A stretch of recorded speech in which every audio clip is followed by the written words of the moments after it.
Hey everybody, today I'm tapconning wood to a block wall over here. I'm going to show you how to do that. If you like construction and stuff like that, like masonry and stuff, please hit subscribe.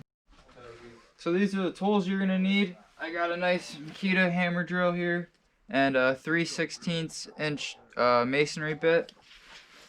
I got a impact gun with a tapcon bit and my box tapcons.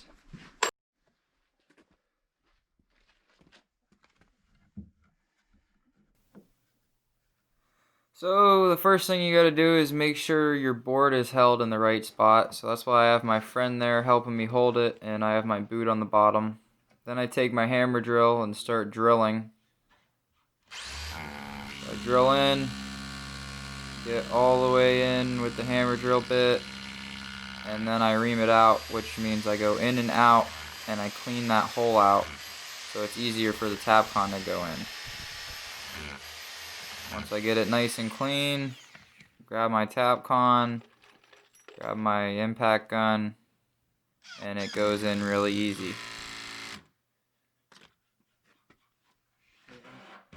When I drove the tapcon in, it twisted the board a little bit, but it's still held in the right spot, and my friend didn't need to help me hold it anymore.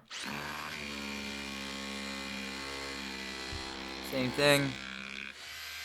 Drill the bit all the way in as far as it goes, clean the hole out by going back and forth like that, reaming it out, getting the tapcon, driving it in. If you don't ream it out, sometimes it makes it really hard to use the tapcons and they'll get stuck. And if you notice, there was just a cloud of dust that blew up in my face, so you might want to wear a mask or safety goggles and be a little more safe than me.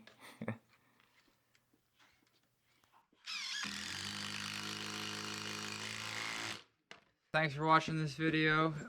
I'm gonna have more time lapses and how-to videos and stuff like that on construction, and if you like that stuff and you like the content on this channel, please hit subscribe.